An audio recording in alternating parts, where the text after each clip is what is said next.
Today, we are joined by an expert in product to influencer marketing. She's going to give us the celebrity access blueprint today. It is Sarah Shaw from sarahshawconsulting.com. Sarah Shaw, welcome to the show.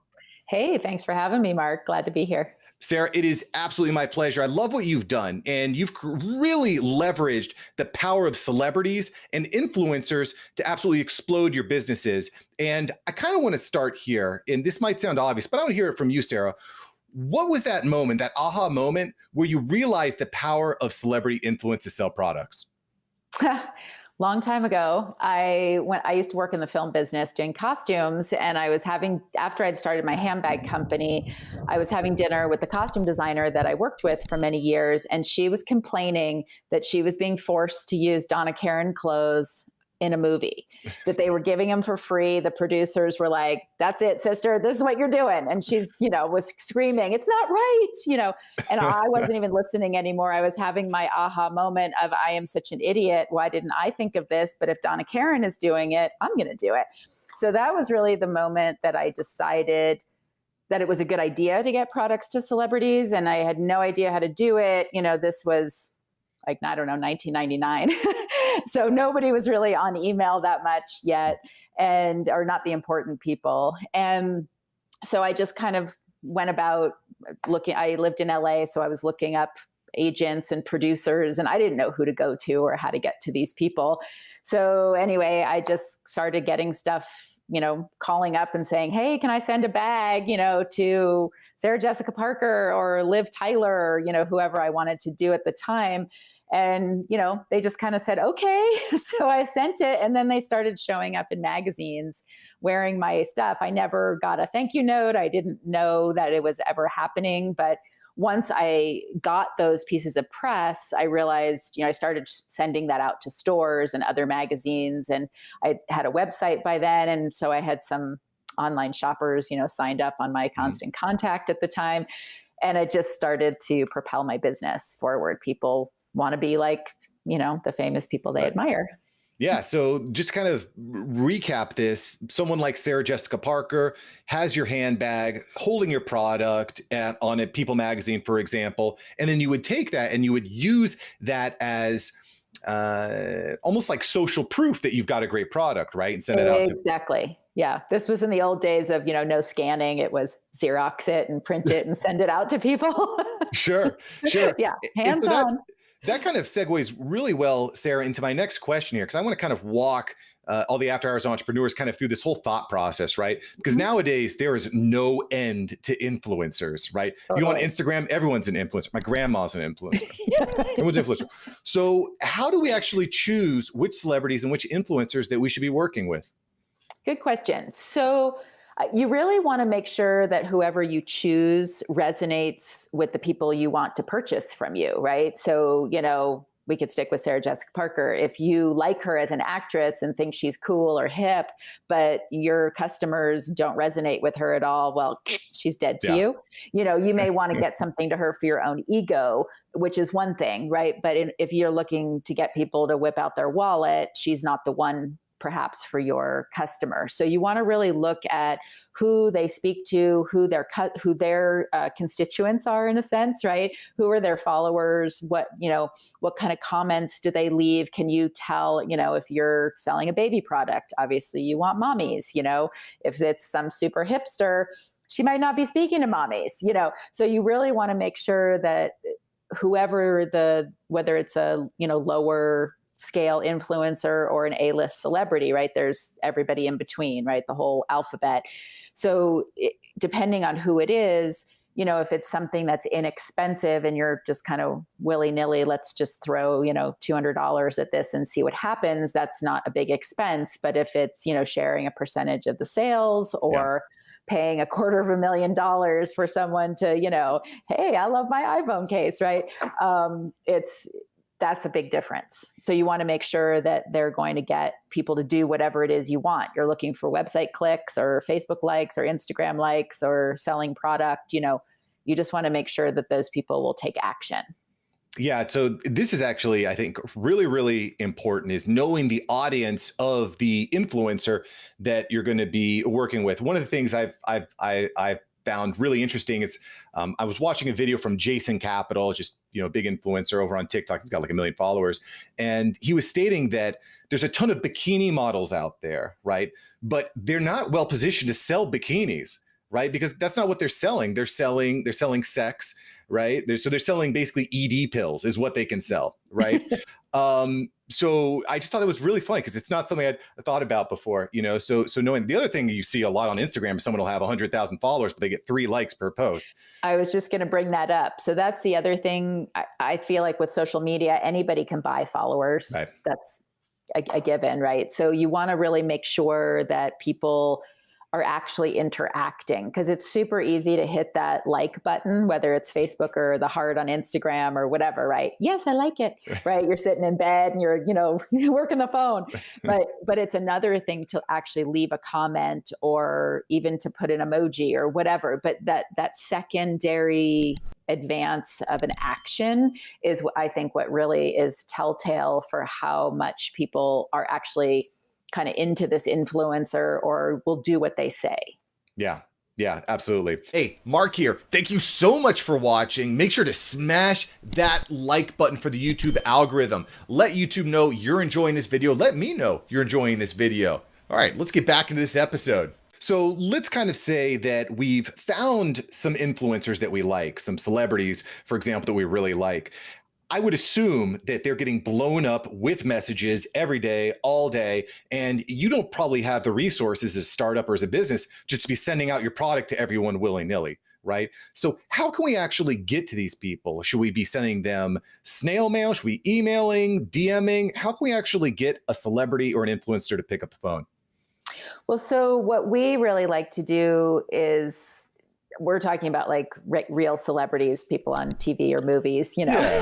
I mean, there's the influencers and then there's the celebrities. So with a real, what I call real celebrities, famous people all over the world, we go through their gatekeepers. And so through contactanyscelebrity.com, you can find their gatekeepers, and it'll have their managers and publicists and agents, and sometimes their lawyers and all these, people you're never going to contact. We usually start by sending an email to those people, usually the publicist or the manager, and introducing the product. If it was me, sending it about myself, right? Hey, I'm Sarah. My name's Sarah Shaw. This is my company. I make this, and I think that so-and-so would like it because of these reasons. Could we send one to your office? Or like right now we're pitching some clothing for a client, and we want the celebrity to pick out the color and the style because we want them to really wear it. So we've asked for them to interact with the celebrity. Hey, we want to send this. And they're like, oh yeah, she'd love this. And like, great, pick the color and the style and we'll send it out. Right. And so because you really want to make sure, you don't want to just send out things and just have it go to their maid or the garbage or whatever. Right. Next door neighbor, garage sale. So you really are hoping that they're going to love it and use it. And if you make this sweater, for example, right, and you see somebody only wears black, you're never going to send them a pink sweater. But if this is your hottest selling sweater and you go and do a Google search and, celebrities that wear pink, and you see 14 women that wear pink, maybe 3 of them would be your target market. Not all of them will be. So you really want to be selective in how you choose the products to send, the people you send them to, and then in the approach. And if you don't get answers directly back from the gatekeepers, which you usually do, I mean, people think, like you were saying, millions of people are contacting them all the time, right? But they're not. They're mostly too afraid.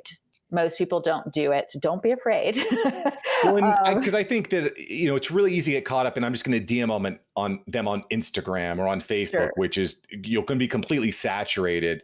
It may be, yes. I like the idea. That's how I got to Barbara Corcoran.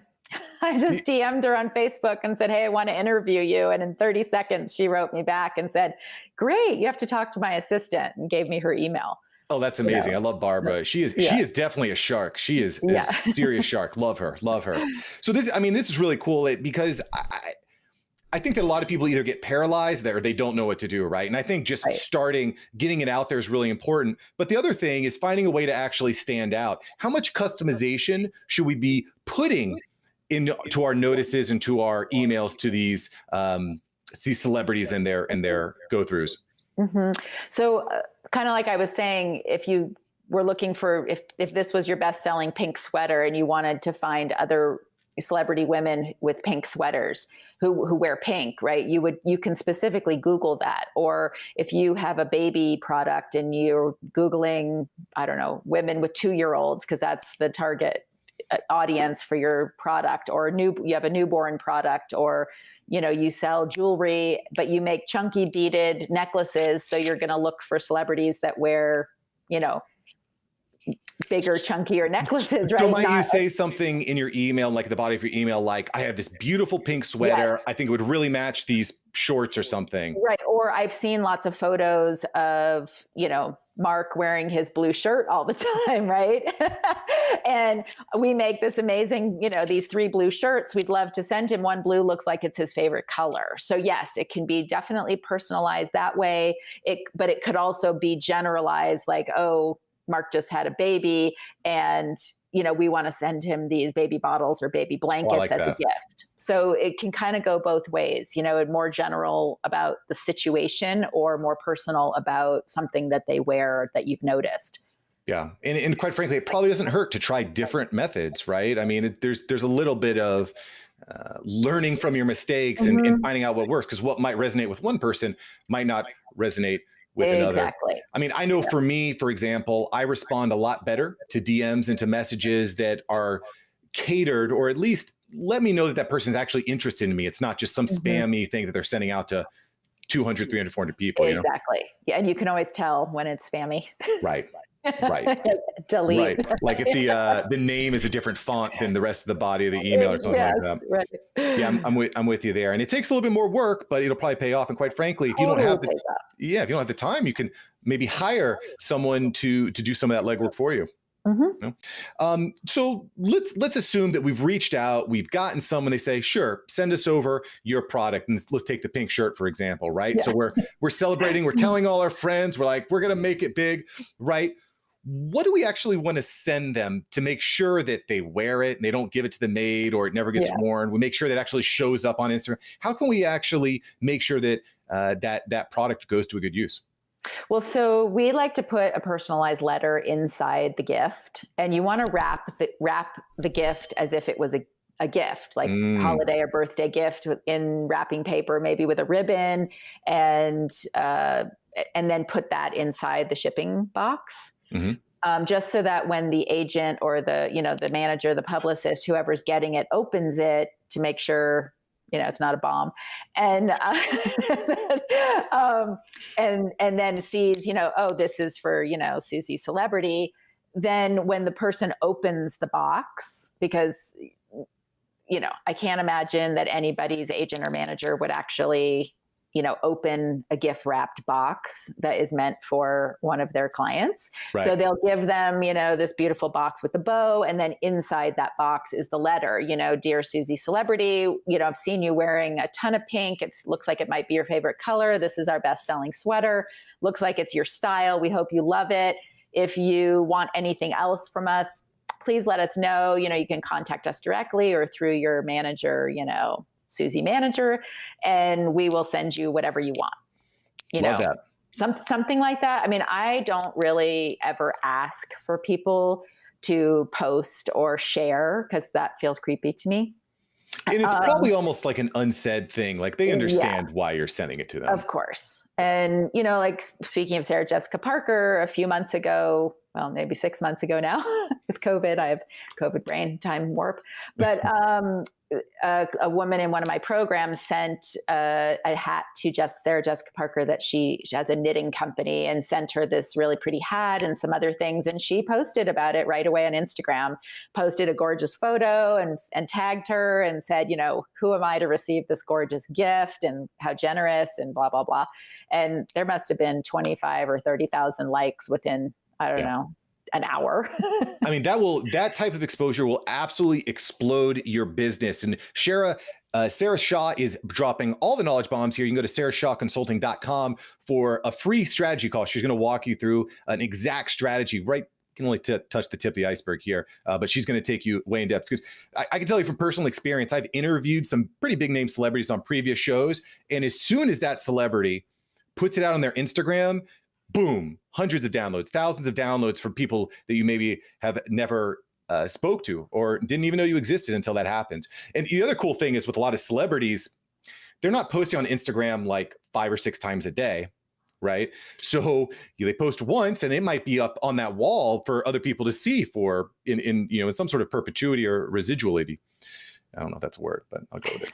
Sounds good. Yeah, so I love that. I love that. So we've gotten our pink sweater to Sarah Jessica Parker. She's wearing it. She actually posted it on Instagram. Then what should we do? Should we start like spamming that out everywhere, showing everyone, using that social proof? What should we do? Get it everywhere you can. Yeah, take a screenshot. Obviously, share that within your Instagram. Take screenshots, put it on all your other social channels, and then if you sell online to what I call online shoppers, right? Get that out in an email right away. Often what I recommend is people, maybe you offer a coupon code on the pink sweater that she's wearing, SJP pink sweater or something is the coupon code, get 25% off today, encourage people to purchase it right then and there. It's like, here today, gone tomorrow. Get it out to the media, any magazines you've been trying to get into, any celebrity magazines, the People's and Us Weeklies and those. And then also just if you're selling wholesale, you want to get that out to your stores right away. So you want to make it look as fancy as possible. Like I wouldn't just do a screenshot of her Instagram to send out to stores or the media. I'd do the Instagram with a picture of her, Sarah Jessica Parker has our pink sweater, something so that it's a little bit more, it fills up the page a little bit almost more. almost like a media kit, right? Like a single page that you could, easily, like you could print it out and a store could put it next to the pink sweaters. So you want to make it look appealing, and you just want to remember, just because you think it's a hot celebrity, people may not put a face with the name. So it's always good to use a photo of the celebrity when you're pitching it, look who's got our stuff, just so that people don't feel dumb. Because the minute someone feels dumb or like they don't know what it is that you're so excited about, they feel shy, and it's, click, done, delete. I don't want anything to do with that. So that's an interesting point, because I agree. I've interviewed some really incredible entrepreneurs, but they're maybe not household names, but maybe you might recognize them if you saw a picture of them. This brings us into like a copyright potential problem, right? So where can we actually find good photos of our celebrity? Might it be, what would you think about that? What would you recommend? So usually I'll tell people they should go buy a photo. Okay. And you can usually get one for $40 or $50, and that's the best way. Or you can try Googling free images of the person's name and see if you can find anything that comes up free. Yeah. Well, and because again, a lot of business owners, they're hesitant to throw good money at bad, spend money. But quite frankly, if you've got a major celebrity who's wearing your product, who's using your product, you want to go all in as quickly as possible. Definitely. Right? Yeah. I mean, for me, even if the photo is 500, to get something like that out right away, I'd snap it up and get it going. Because you don't want to sit on news like that, because it does become old news pretty quickly, especially if they post it on their social media, right? And if they are someone who posts daily or a few times a week even, it can move down very quickly in their feed. So you want it to stay alive. And, when you send it to magazines, you want them to be able to click on the celebrity's social media page and see the post. You don't want it to be, a week later, well, I didn't get around to it, depending on the product, it could be seasonal too, right? Like exactly. My wife would argue that I'm very fashion forward, maybe. But yeah, I know that I at least know that fashion does not stick around for very long. Right. Yeah. So I like that. Just making the most of the moment. And those are some great tips here from Sarah Shaw. posting it all over the place, sending it to brands, sending it to magazines, sending it to local news station. What are some mistakes? What are some of the biggest mistakes that you see people make when they're trying to reach out to these influencers and they're trying to get these celebrity endorsement? What are some big mistakes we can avoid, Sarah? I think people often want to tell a lot about their own company. Like Mm, somehow they're selling themselves is going to make the person like them more or make them feel more credible or something. Ixnay that. You want to just do a short, like 3-line little intro in the beginning and then make it all about the celebrity and why they're going to like your product. oh, I like that a lot. Yeah. Just stop talking about yourself. Talk about Mhm. them. Them, the benefit to them, why they want it, how cute they're going to look in it, how cute their kid is going to look in it, whatever the reason is that you're their husband, their kitchen is going to look great using this item. So whatever it is, make it about them. And I think consistently a lot of entrepreneurs feel they have to justify to people why they're doing what they're doing or Mm. what's so fabulous about them or their product or my pink sweater is so fabulous because 72 items I can tell, so it's like nobody cares really. I mean, if it's slow fashion or doesn't leave a carbon footprint or something like that that's going to be important to the celebrity that you're Mm. reaching out to or the store or the magazine, definitely hit on that.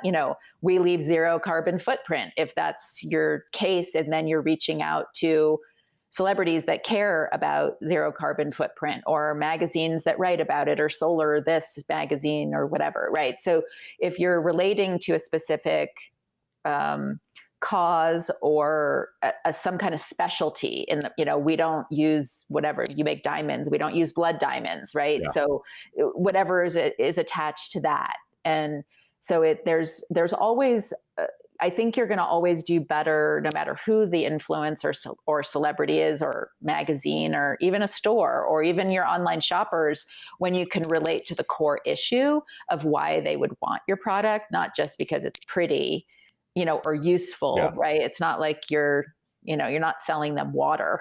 Yeah, it's the So, societal or social benefit. I mean, we're seeing this pop mhm, up all over the place. Tom's, I think, was one of the big pioneers of that. By right. hey, for every pair of shoes you buy, we're going to give away a pair of shoes. Mhm. That just makes you feel good. It Yes, just it right. just makes because at the end of the day, that's what products are for. I mean, there's utility, of course, but for a lot of products, is how does it make us feel? Mhm, Right. right. What are the great features? How does it make it feel? So, I mean, this is really, really good stuff. Before we get into the question and answer here, I do want to talk a little bit about the evolving way that influencer marketing is done, right? Because, we talked about this a little bit at the beginning of our episode, but now just having like 1 million followers on Instagram makes you a celebrity to the right mark. And this is one of the crazy things about actually working with these influencers. A lot of times they'll say, hey, send me some cash and I'll make a post. What are your thoughts on paying an influencer to share your product? What are your thoughts on that, Sarah? I've never paid for anything Okay. ever. And so me personally, and so for me, it just depends. Like I'm so pragmatic. I'd be like, all right, I need to see how many products you reviewed, how much money did those people make, how long did it take, what was the return? I mean, if someone says, hey, I paid someone $5,000, but I sold 50,000 worth of product, I'd be like, Mhm. sign me up today. But my whole fear about the influencers, kind of like what I was saying, you can buy as many as you want, but if there's not a lot of interaction and engagement, to me it's worthless. So I think if you could contact the influencer and if they can put their money where their mouth is and you say, hey, how'd that go? Or you call the person that they did the product review for and ask them, how did it go? And if everyone's willing to share the numbers, then I would believe, if it feels truthful, you believe them, and then it would feel financially safe. Yeah. I just feel like so many people are experts, right? Of course, I'm saying I am too, but I can prove that I've done this, right? It's all over the internet. It doesn't matter what people think, really. But I mean, it does, but it doesn't, because I know I'm not lying, but there's so many people out there who will tell you, I can get you this, right? Like the minute someone says, oh, I can get you in this magazine, I'm like, yeah, bye-bye, because Yeah. unless your daddy owns it, you can't promise me that. So, you can sure get it in front of somebody, just like a lot of influencers might say, hey, I can get your pink sweater in front of my 1 million people.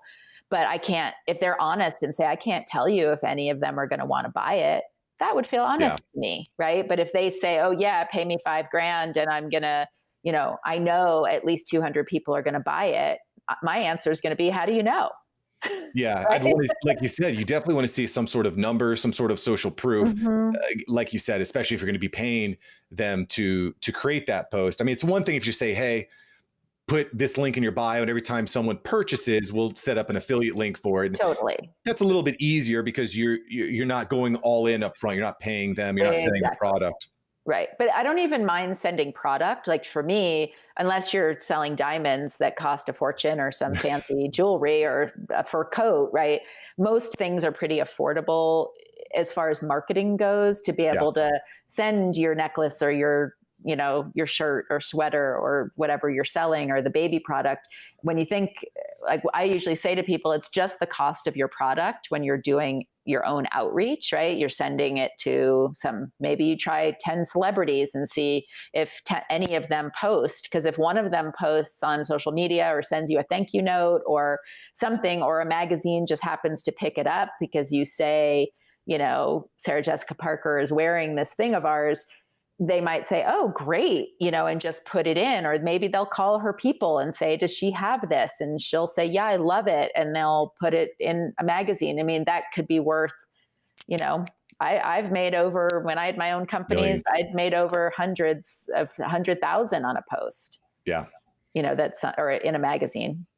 Yeah, absolutely, absolutely, and I think, and you talked about this a little bit during a little bit earlier in our show, is use that social proof, blow it up, make it look nice, make it look crispy, and I would also encourage everyone out there, don't be complacent.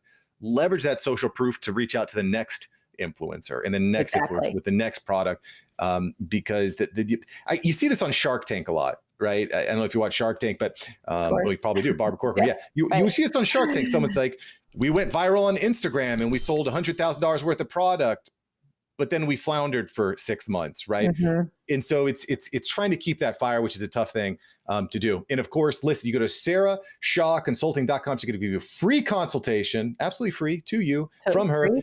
and she's gonna walk you through some of the strategies that are specific to your business. And I know all the after hours entrepreneurs out there are always looking for value. So Sarah, thank you for bringing it today. Sure.